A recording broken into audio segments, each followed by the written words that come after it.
Amém, irmãos? Vamos então, nessa manhã, continuar lendo o texto de Gênesis 31. Vamos abrir em Gênesis 31 e vamos retomar a leitura exatamente de onde nós paramos. Nós paramos no versículo 21, então nós vamos continuar lendo a partir do versículo 22. E eu peço a você que ouça a leitura, continue dando atenção e dedicando seus ouvidos e seu coração a aprender da palavra de Deus. Versículo 22, Gênesis 31. No terceiro dia, Labão foi avisado de que Jacó ia fugindo. Tomando, pois, consigo a seus irmãos, saiu-lhe no encalço por 7 dias de jornada e o alcançou na montanha de Gileade. De noite, porém, veio Deus a Labão, o arameu, em sonhos, e lhe disse: guarda-te, não fales a Jacó nem bem, nem mal. Alcançou, pois, Labão a Jacó. Este havia armado a sua tenda naquela montanha. Também Labão armou a sua com seus irmãos na montanha de Gileade. E disse Labão a Jacó: que fizeste, que me lograste e levaste minhas filhas como cativas pela espada? Porque fugiste ocultamente e me lograste, e nada me fizeste saber, para que eu te despedisse com alegria, com cânticos, com tamboril e com harpa? E por que não me permitiste beijar meus filhos e minhas filhas? Nisso procedeste insensatamente. Há poder em minhas mãos para vos fazer mal. Mas o Deus de vosso pai me falou ontem à noite e disse: guarda-te, não fales a Jacó, nem bem, nem mal. E agora que partiste de vez, por que tens saudades da casa de teu pai? Porque me furtaste os meus deuses? Respondeu-lhe Jacó: porque tive medo, pois calculei, não suceda que me tome à força suas filhas. Não viva aquele com quem achares os teus deuses. Verifica diante de nossos irmãos o que te pertence e o que está comigo e leva-o contigo. Pois Jacó não sabia que Raquel os havia furtado. Labão, pois, entrou na tenda de Jacó, na de Lia, e nas das 2 servas, porém não os achou. Tendo saído da tenda de Lia, entrou na de Raquel. Ora, Raquel havia tomado os ídolos do lar e os pusera na sela de um camelo, e estava assentada sobre eles. Apalpou Labão toda a tenda e não os achou. Então disse ela a seu pai: não te agastes, meu senhor, por não poder eu levantar-me na tua presença, pois me acho com as regras das mulheres. Ele procurou, contudo, não achou os ídolos do lar. Então se irou Jacó e altercou com Labão e lhe disse: qual é a minha transgressão? Qual o meu pecado que tão furiosamente me tens perseguido? Havendo apalpado todos os meus utensílios que achaste de todos os utensílios de tua casa, põe-nos aqui diante de meus irmãos e de teus irmãos para que julguem entre mim e ti. 20 anos eu... Esse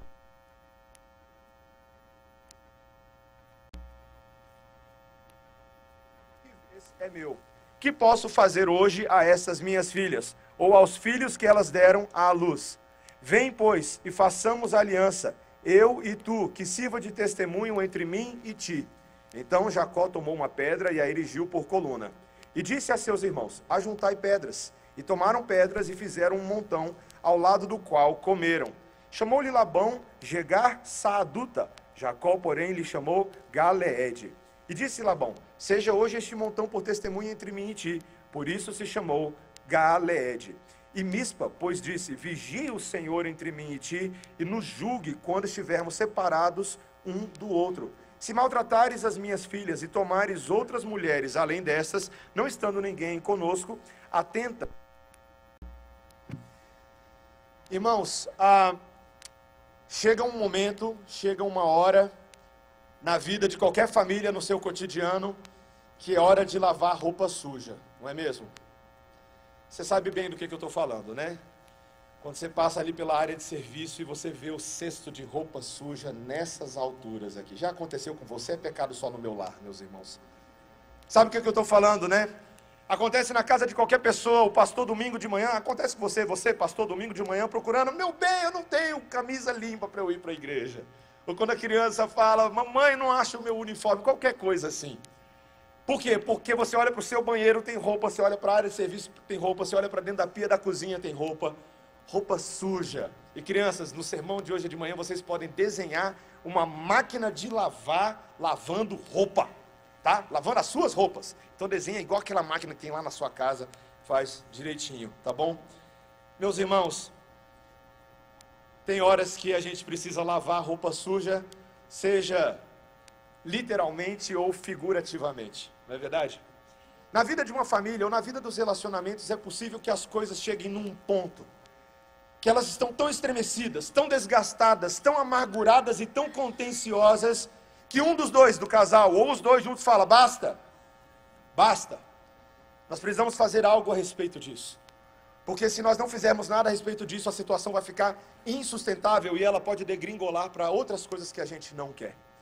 Isso pode acontecer dentro de casa, isso pode acontecer no seu relacionamento de trabalho, quando você vira e fala assim: eu acho que eu vou ter que pedir demissão do meu trabalho, eu não aguento mais isso.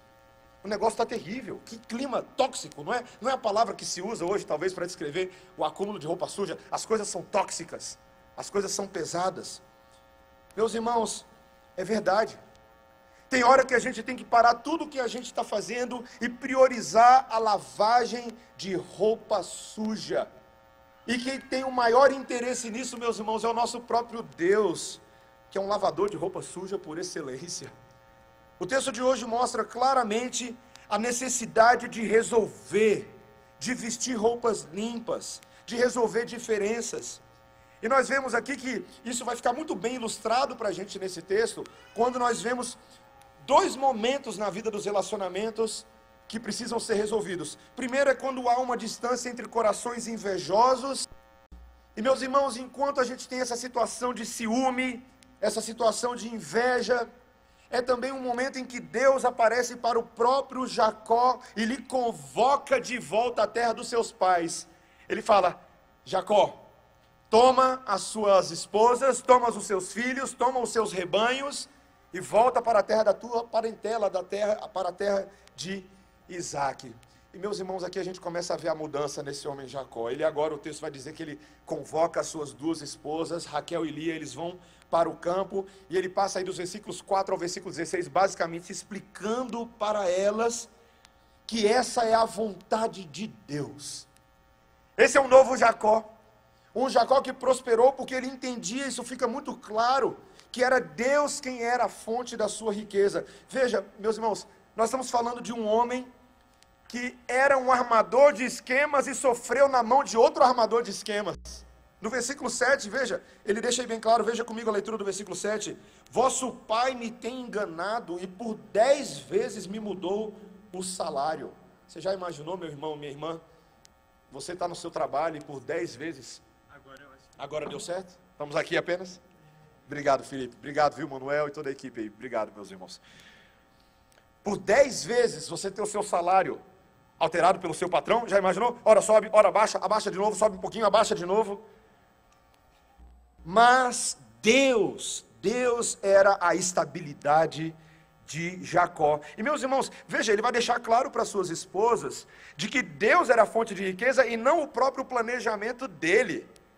Jacó era especialista em armar coisas, mas aqui veja, ele não está se gabando para suas esposas como ele conseguiu enganar o seu sogro Labão, como ele enganou o pai delas.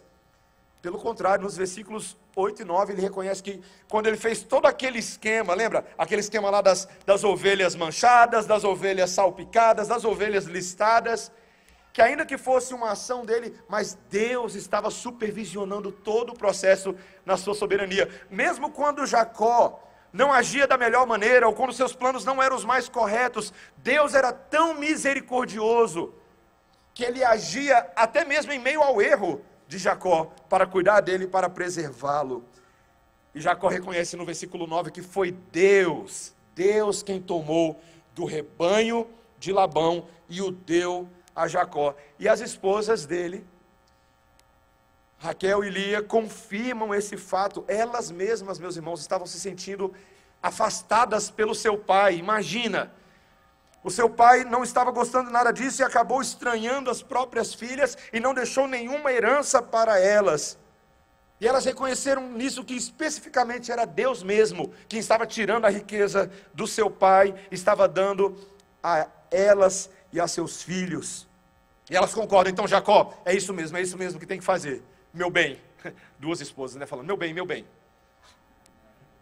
É isso que a gente tem que fazer. Meus irmãos, a família de Jacó tinha seus grandes problemas e graves problemas. Mas nesse momento, eles estavam dizendo quão maravilhoso é viver sob a certeza da provisão de Deus. A certeza de que, a despeito das nossas falhas, quem cuida de nós é o Senhor. Meus irmãos, há uma distinção muito grande entre quem vive movido pelo ciúme, pela inveja, daqueles que são amplamente saciados e supridos por Deus. Meus irmãos, eu estava conversando com um irmão pastor essa semana, e aí estamos falando sobre aconselhamento bíblico e a questão das doenças emocionais que as pessoas sofrem hoje em dia. E meus irmãos, quanto mais eu leio a Bíblia, e eu e esse pastor chegamos à mesma conclusão, quanto mais a gente lê a Bíblia, a gente percebe que várias das doenças que as pessoas sentem nos seus próprios corpos têm raízes espirituais profundas na sede do coração, no assento do coração. Lembro-me, por exemplo, do Salmo 32, quando o salmista diz que o fato dele não ter confessado os seus pecados a Deus, lhe deu aquela sensação de que os seus ossos estavam sendo esmigalhados sob a pesada mão de Deus que pesava dia e noite sobre ele. O vigor dele se tornou em sequidão de estio, por causa do pecado não confessado. Ou então, o livro de Provérbios, que ao tratar do tema da inveja, ele diz bem assim, Provérbios 14:30, o ânimo sereno é a vida do corpo, mas a inveja é a podridão dos ossos. Interessante, né? Meus irmãos, é como se a inveja por si só, a cobiça, o desejo de ter aquilo que é do outro, não produz fruto de justiça nenhum. Pelo contrário, ele só seca a gente.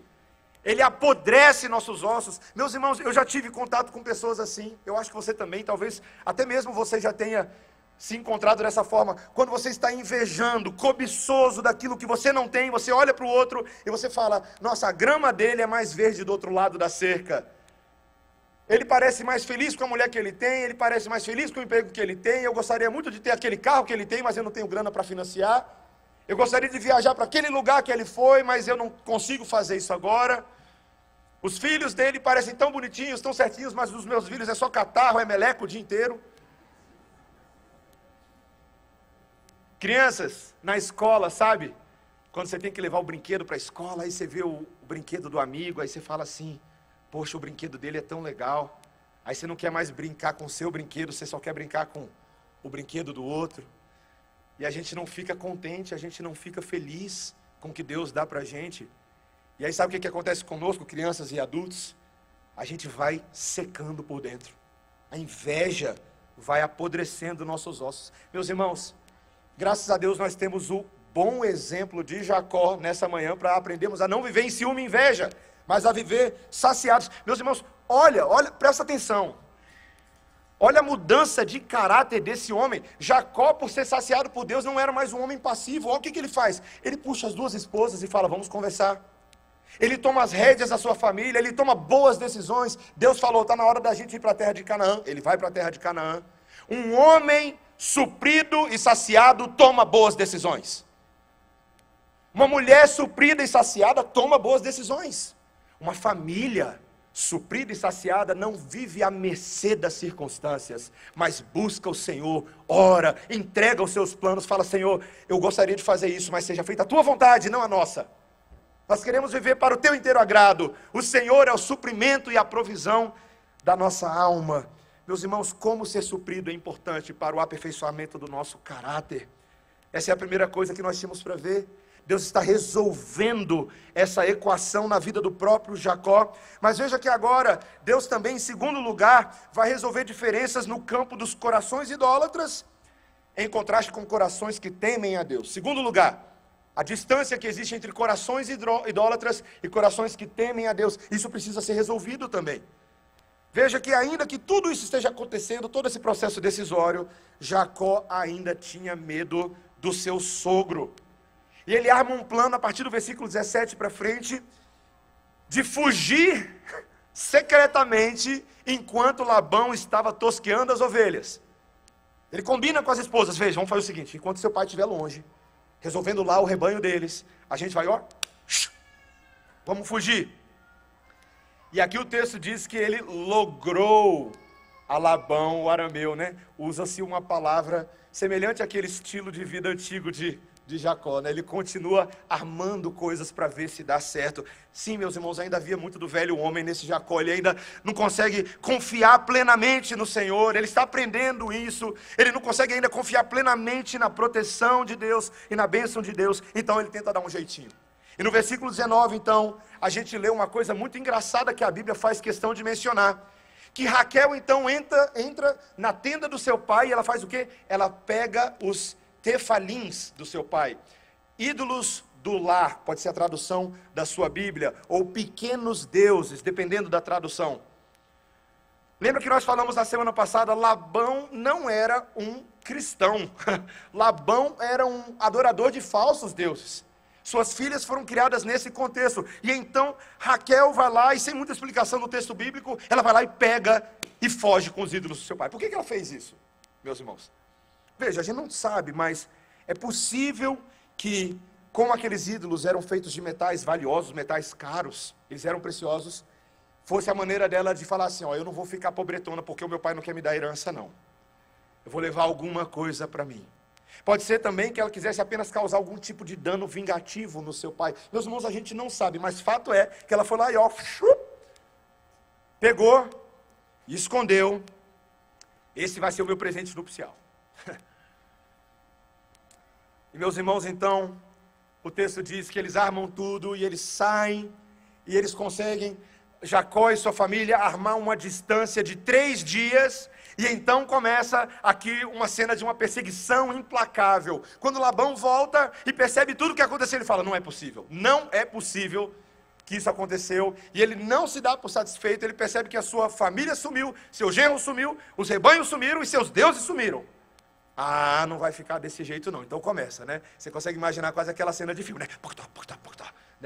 Vamos atrás deles. E eles 3 dias de distância. E aqui é a ironia divina desse texto, meus irmãos. Porque anteriormente, quando foi para não dar o salário devido a Jacó, Labão colocou o seu próprio rebanho, pegou e botou 3 dias de distância. Para não deixar Jacó chegar perto e ver o rebanho. Agora foi Jacó que empregou a mesma técnica, 3 dias de distância. Mas depois, meus irmãos, de 7 dias de uma perseguição implacável, daquelas de filme, então, o texto vai nos dizer que Labão conseguiu alcançar seu genro Jacó nas montanhas de Gileade. E ali começa um processo de confrontação, meus irmãos. Labão fica extremamente chateado com essa situação e faz uma chantagemzinha emocional, como se ele fosse a vítima da história, né? Jacó, como você fez isso comigo, Jacó? Como é que você não me deu a oportunidade de despedir com você, de você com beijos, com alegria? Me engana que eu gosto, né? Não, meus irmãos, Labão era um homem possessivo. E Jacó sabia disso. Jacó vai responder para Labão que ele calculou que Labão tentaria tomar à força suas filhas, seus netos, suas propriedades. Sim, ele tinha base para pensar dessa maneira, porque o tempo inteiro a linguagem do Labão é essa: meus filhos, minhas filhas, meus rebanhos. Não era nada mais de Labão, não. No momento que Jacó se casou com as filhas, Jacó era o novo homem da história. Não era mais Labão. Viu, avós e pais, aí vamos entender um negócio, tá? Quando você dá a sua filha para casar com o homem que veio casar com ela, é porque você deu a sua filha para o homem que veio se casar com ela, tá? A filha agora não pertence mais aos pais na hierarquia do lar. Ela pertence ao marido dela. Avós, neto é bom demais, né? Neto é maravilhoso. Mas avós, neto ainda é mais filho do pai deles do que neto seu. Lembre-se dessa ordem de autoridade. E os pais e os avós precisam encontrar esse bom equilíbrio na maneira de conduzir os filhos, na maneira de conduzir todas as coisas. Veja, é claro que avós crentes têm uma função muito importante na criação dos próprios filhos, e eu conto muito com os meus pais, conto muito com a minha sogra, para ajudar na criação dos meus filhos, mas eles também têm que saber o lugar deles nessa relação, em relação a mim, a minha esposa. Então, meus irmãos, esse é um aprendizado para todo mundo, mas Labão não via as coisas dessa maneira. Mas o que Labão está chateado mesmo, meus irmãos, o que está causando indignação nesses homens é: Jacó, cadê os meus ídolos? Cadê os meus ídolos? E Jacó, veja, fala, ó, Labão, eu não sei de nada disso, eu não peguei nada. Então faz o seguinte, você quer fazer uma verificação? Quer fazer uma auditoria? Vai lá, verifica tudo, vai você mesmo andando. E ele faz isso, ele começa a palpar tudo, meus irmãos. Lá vai Labão, desesperado, né? Verificando as coisas. E então, num certo momento, então ele entra na tenda e os ídolos estavam com Raquel. Veja, Jacó não sabia disso. Jacó não sabia disso. Tanto que depois ele faz um voto hiper precipitado. Vou matar a pessoa que pegou isso. Votos precipitados, né? Complicado. Mas estava com Raquel, e Raquel também fez uma artimanha, né? Ela colocou na sela de um camelo que estava dentro da tenda, e ela sentou na sela do camelo, e lá vai o pai dela, procurando tudo, e aí ela fala, pai, não se preocupe se eu não levantar, é porque eu estou nos meus dias. E ela não se levanta, e os ídolos estavam justamente embaixo dela. Então a filha do mestre de artimanhas logrou artimanha sobre o mestre de artimanhas. Meus irmãos, que história maluca dessa família, né? O próprio coração de Raquel ainda não era um coração plenamente santificado, entendedor. Ela estava fazendo joguinhos com seu pai.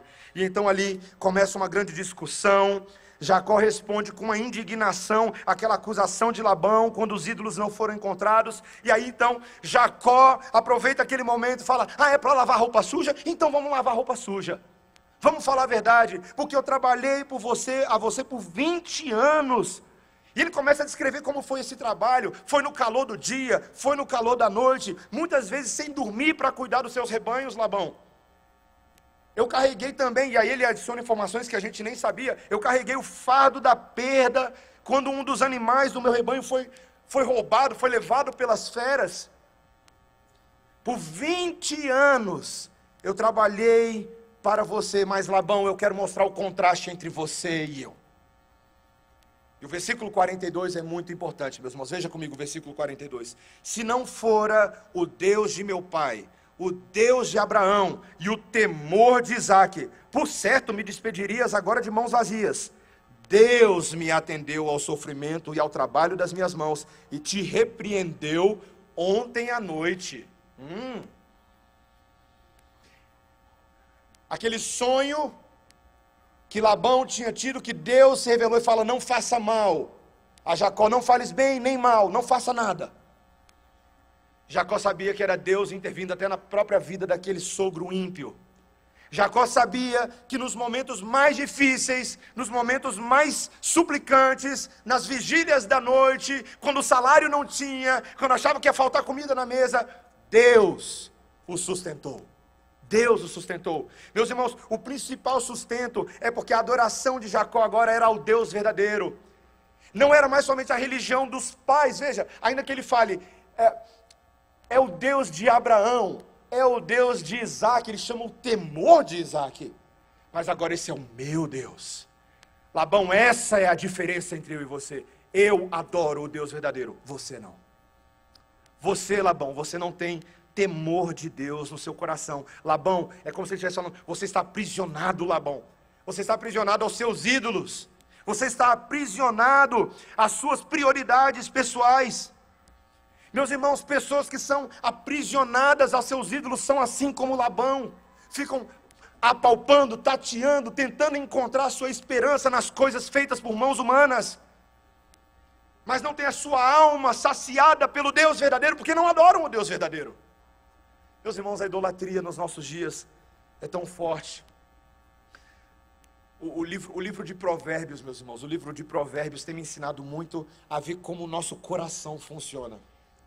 Riquezas, no livro de Provérbios, é um assunto que é visto com olhos positivos. O homem deve trabalhar e produzir riquezas para gerenciar os recursos de Deus. Esse é o espírito de Provérbios. Mas, quando você passa a fazer dos recursos, das riquezas, o seu Deus, você tem um problema. Não é verdade? Provérbios 23, 4 a 5. Não te fatigues para seres rico, não apliques nisso a tua inteligência. Porventura fitarás os olhos naquilo que não é nada. Riqueza parece muito bom, mas, na verdade, comparado com Deus, não é nada. Não é nada. E ele ainda fala lá em Provérbios, pois certamente a riqueza fará para si asas, como a águia que voa pelos céus. Interessante, né? Quando você começa a tatear e procurar, eu quero a riqueza. Sabe o que a riqueza faz, crianças? Ela faz assim, ó. Ela vai embora. Quando você vive para ter riquezas, elas escorregam por entre os seus dedos, elas te deixam decepcionado, elas não te dão aquilo que você tanto estava procurando. Meus irmãos, o ídolo, ele sempre quer mais, mas ele não oferece nada em troca. Tem um outro texto de Provérbios que eu acho super divertido, que é Provérbios 30, 15 a 16. E Provérbios, meus irmãos, usa algumas analogias tão engraçadas para falar do nosso coração idólatra. Ele fala em Provérbios 30, 15, a sanguessuga tem 2 filhas, a saber, dá mais. Olha a cena, pensa aí, eu te dou 2 segundos para pensar. A sanguessuga tem 2 filhas. Aqui, meus irmãos, o hebraico de Provérbios 30, 15 é como se a sanguessuga tem 2 bocas. A sanguessuga tem 2 bocas. E cada boca está pedindo, dá. A sanguessuga só sabe fazer isso, ela só sabe sugar. Ela só sabe arrancar proveito próprio. Há 3 coisas que nunca se fartam. Sim, 4 que não dizem basta. Elas são a sepultura, a morte, né? A morte sempre quer os seus. Então é uma forma de enxergar a vida. A madre estéril, o ventre que ainda não tem filhos, quer ter filhos, ele quer. Nossa, meus irmãos, Provérbios é tão profundo. Eu podia fazer uma pregação aqui em Provérbios 30, né? A mulher que ainda não tem filhos ou não consegue ter filhos e faz desse objetivo o centro e o seu coração a engana. Ainda que seja uma coisa boa, maravilhosa, bênção de Deus, mas a inversão pode ser tão sutil. A terra que não se farta de água, o deserto seco, cai uma chuva, logo seca as poças. Por quê? Porque a terra absorve, eu preciso dessa água. E o fogo, que nunca diz basta. No retiro nosso de oficiais recentemente, a gente fez uma fogueira na sexta-feira à noite, e meu amigo não tinha lenha que alimentasse aquela fogueira. Botava, já estava. Não dava nem tempo de fazer o marshmallow direito. Assim como essas coisas consomem, a idolatria nos consome. Ela nos puxa, ela nos suga, e ela não consegue te oferecer nada de volta. Sabe por quê, meus irmãos? Porque apenas o Deus verdadeiro, o Senhor verdadeiro, o Deus de toda provisão e de todo cuidado, só Ele vai trazer consolo e suprimento para o seu coração desesperado. Não tem mais ninguém que consegue fazer isso. É quando você adora a Deus, é quando você descansa em Deus, é quando você coloca Ele de fato no centro do seu coração, que o seu coração entende que nele está a fonte da vida. Provérbios 19, 23. O temor do Senhor conduz à vida. Aquele que o tem ficará satisfeito e mal nenhum o visitará. Interessante, né? O temor do Senhor não é só o princípio da sabedoria, mas o temor do Senhor conduz à vida. A vida. Aquele que encontra o temor do Senhor fica satisfeito. De verdade. Fica com o coração como uma barriguinha cheia depois de uma sobremesa gostosa e fala, Senhor, que delícia o Senhor, que alegria, que deleite. Minha alma descansa em Ti, Senhor. É quando eu estou sedento, suado, cansado, seco. O Senhor é para mim aquele córrego gostoso que passa perto da minha árvore. E quando ela nutre as minhas raízes, minhas folhas ficam verdinhas, e eu fico bonitinho. Eu fico suprido e saciado. Meus irmãos, Labão não via isso, e é possível que muitas vezes a gente não veja isso. Se você continuar correndo atrás do vento, sabe o que você vai colher? Vento. Quem corre atrás do vento, colhe vento. Como então, meus irmãos, resolver isso de uma vez por todas? Se esse é o nosso coração, se o coração de Labão revela quem nós somos na verdade, como se resolve isso? Somente no momento em que esses dois, o representante de Deus e o representante das trevas, entram num trato, num pacto. Esse é o nosso último ponto, veja. Para lavar roupa suja tem que fazer um pacto. E é o que acontece então. Labão estava de mãos atadas, e então ali no versículo 44, ele se oferece para fazer uma aliança com Jacó. Jacó, vamos resolver esse negócio. E eles combinam o quê? Vamos juntar aqui um monte de pedras.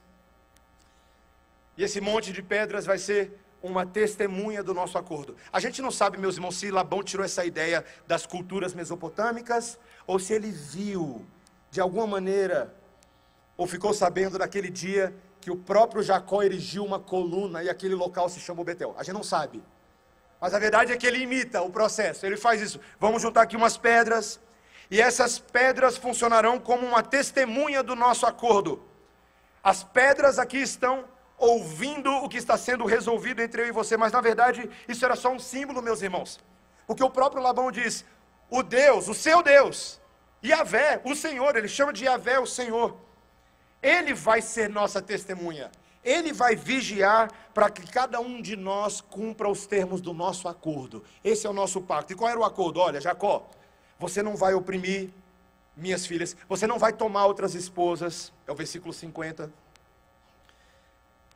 E você, Labão, o que você tem que fazer? Labão, prometa que você não vai cruzar o limite do monte de pedras para fazer mal a mim, fazer mal a Jacó, é o versículo 52. Esses são os termos do nosso contrato. Assina aqui. Cumprimenta, resolve.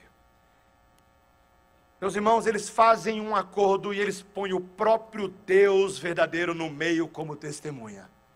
Se cada um de nós cumprir a nossa parte, que sobrevenham as bênçãos desse trato. Se cada um de nós quebrar a nossa parte, que Deus seja contra você, que Deus seja contra mim.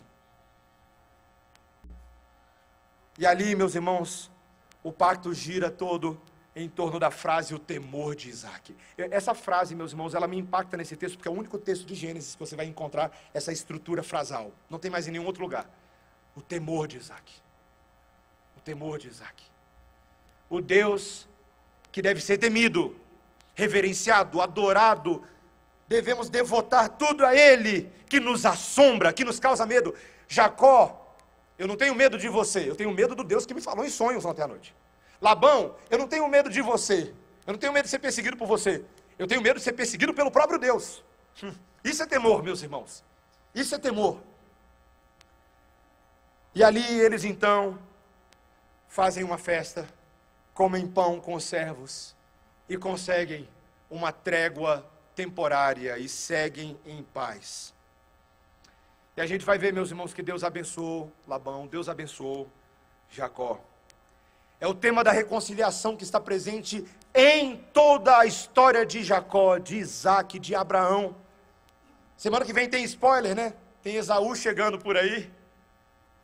Mas imaginem, meus irmãos, a importância e a necessidade da reconciliação aos olhos de Deus. Porque, meus irmãos, e aqui eu caminhando já para o final desse sermão, é possível que quando duas pessoas entram num pacto, entram num acordo, alguma pense que está mais justa do que a outra. Talvez Jacó olhasse para essa situação e ele falasse assim, ok, Labão, quem vai exercer misericórdia sou eu. Porque eu sou a parte ofendida e você é a parte ofensora. Então sou eu que estou tendo que me abaixar aqui, certo? Eu que estou tendo que sair do meu cavalinho para poder dar conta de você, porque você é um pecador. E em alguma medida isso era verdade, meus irmãos. Só tem um problema, eles arrumaram um problema para si nesse pacto, eles botaram Deus no meio. E quando Deus entra nessa mediação, e ele olha para os dois, ele fala, os dois, ambos, são culpados. Ambos estão com as vestes sujas. Ambos têm culpa no cartório. Ambos são passíveis de eterna condenação aos olhos de Deus. Ambos merecem a morte. Esse é o problema, porque todo pacto feito, na verdade, é sempre feito na presença de Deus. Meus irmãos, até quem não é crente,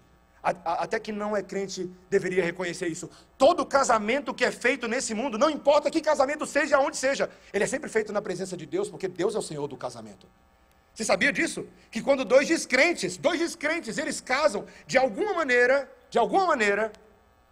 Deus ainda cobrará o pacto que está sendo feito ali. Deus se responsabiliza, o casamento pertence a Ele. E é por isso, meus irmãos, que em todos esses pactos, em todas as alianças que Deus está envolvido, nós sempre seremos parte ofensora, nunca seremos parte ofendida, porque se trata do nosso relacionamento com Deus em primeiro lugar. Deus olha para a gente no nosso estado natural, meus irmãos, e as roupas estão bem mais sujas do que as do cesto da sua casa, bem mais, bem mais. Davi havia pecado contra Batseba, contra sua família, contra Urias, gravemente. Samuel teve que vir e contar uma história, Natan teve que vir e contar uma história em 2 Samuel.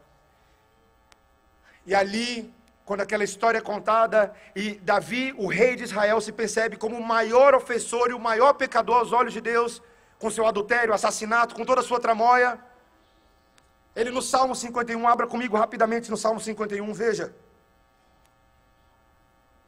Você precisa ver a linguagem de Davi nesse salmo.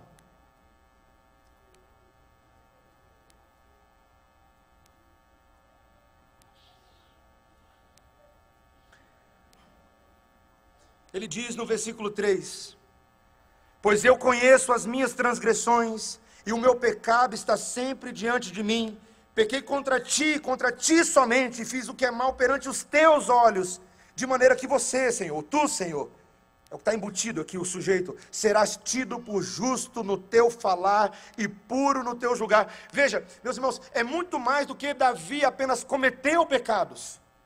Ele era pecador porque ele nasceu pecador. Versículo 5, eu nasci na iniquidade e em pecado me concebeu a minha mãe.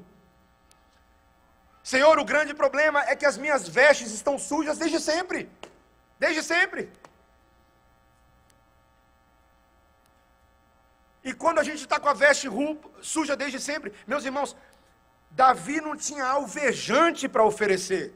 Jacó não tinha homo espiritual para oferecer. Labão não tinha. Teria que ser um processo de fora para dentro, teria que ser da parte do Senhor, e Davi sabe disso. Versículo 6, eis que te comprases na verdade no íntimo e no recôndito me fazes conhecer a sabedoria. Agora, meus irmãos, olha o versículo 7, purifica-me com hisopo e ficarei limpo. Senhor, a semelhança do que Davi lembrava dos sacerdotes, fazendo as cerimônias de purificação ritual, Senhor, pega a tua esponja, pega o teu hisopo, Senhor, e o Senhor me purifica, e se o Senhor fizer isso, eu ficarei limpo. Versículo 7, lava-me e ficarei mais alvo que a neve. Pronto, está na Bíblia.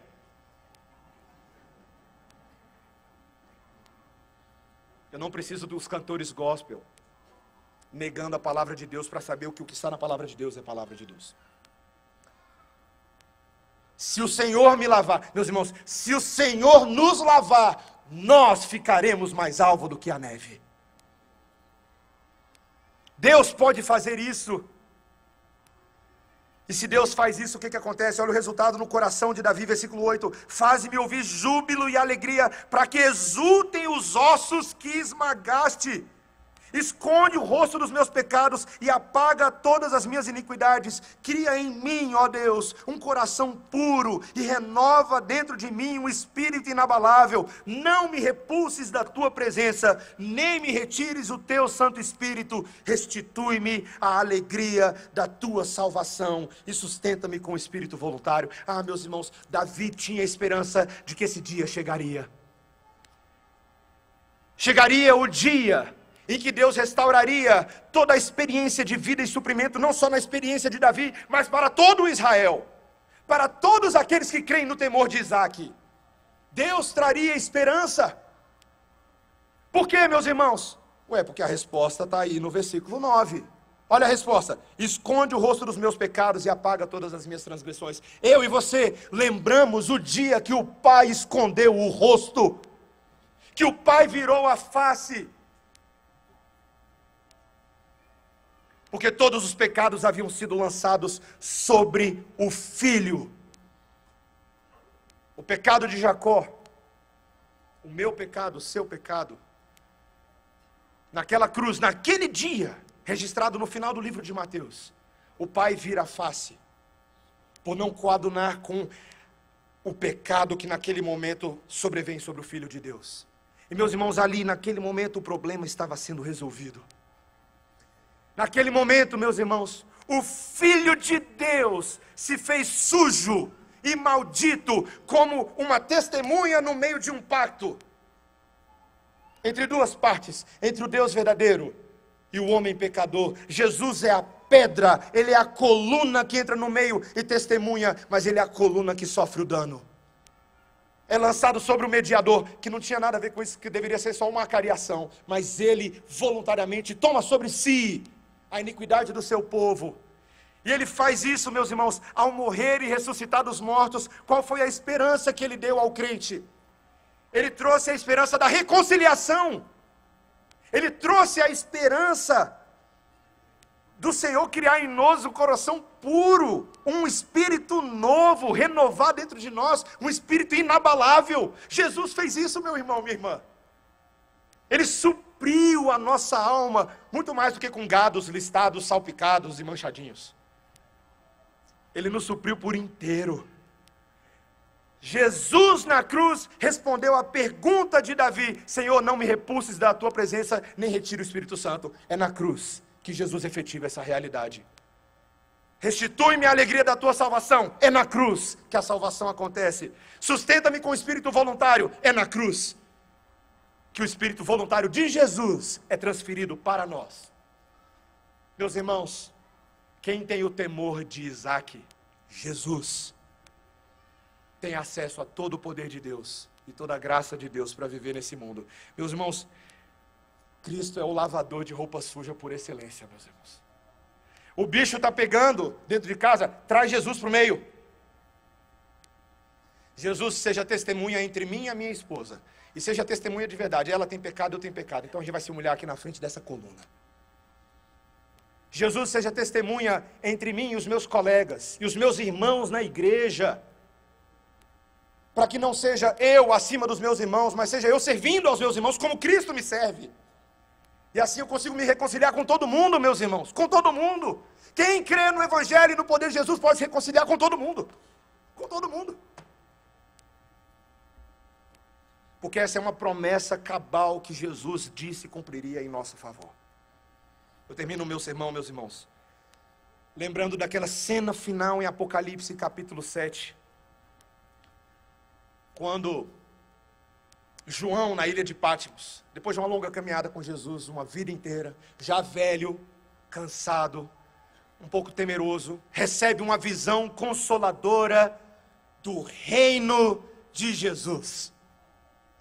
O efeito final da obra de Jesus. João tem acesso a isso e o anjo manda ele escrever a revelação de Jesus Cristo, o grego, Apocalipse Jesus Cristo. E ele registra esse texto consolador. E no capítulo 7 de Apocalipse, no versículo 9, então, João, depois dessas coisas, ele diz: vi e eis grande multidão que ninguém podia enumerar. Grande multidão, de todas as nações, tribos, povos e línguas. Deus tinha reconciliado-se com um monte de gente. Eles estavam em pé, diante do trono e diante do Cordeiro, vestidos de vestiduras brancas, com palmas nas mãos, e clamavam em grande voz, dizendo: ao Senhor nosso Deus, que se assenta no trono, e ao Cordeiro pertence a salvação. Ao Senhor e ao Cordeiro pertence a salvação. Então, meus irmãos, um dos anciãos tomou a palavra dizendo: estes que se vestem de vestiduras brancas, quem são e de onde vieram? O ancião faz a pergunta: essa roupinha branca, alvejada? João vira para ele e fala: tu sabes. E ele mesmo responde no versículo 14: são estes os que lavaram suas vestiduras e as alvejaram no sangue do Cordeiro. Você quer o alvejante, meu irmão? Você quer o alvejante? Dona de casa, deixa eu te falar do alvejante aqui. Deixa eu fazer uma propaganda para você do melhor de todos os alvejantes. É um alvejante de sangue. É o sangue remidor, purificador, sustentador e vigoroso de Jesus, que lava a roupa de qualquer pecador. E Apocalipse 7,16, como se ressoando distantemente em Gênesis 31, ele diz: esses são os que jamais terão fome, nunca mais terão sede, não cairá sobre eles o sol, nem ardor algum, porque o Cordeiro que se encontra no meio do trono os apacentará e os guiará para as fontes das águas da vida. E Deus lhes enxugará dos olhos toda lágrima. Que o Senhor, meu irmão, minha irmã, revigore a sua força hoje mesmo. Que Ele lembre você que Ele está te guiando, para perto das águas de descanso. Ele é o nosso pastor, nada faltará. Os ídolos desse mundo não podem dar o que Jesus pode dar. Ele supre por completo a nossa alma, porque Ele é o Cordeiro que se assenta no trono. Amém? Vamos orar, irmãos. Senhor Deus, como é bom ouvirmos e adorarmos aquele que diz que nós jamais teremos fome e nunca mais teremos sede, e que o sol não cairá sobre nós, porque caiu sobre ele. O Cordeiro nos guia para a fonte das águas da vida. Ele enxuga dos nossos olhos toda lágrima. Ele limpa as nossas vestes, e Ele ajuda a gente a limpar as nossas vestes em todas as esferas da vida.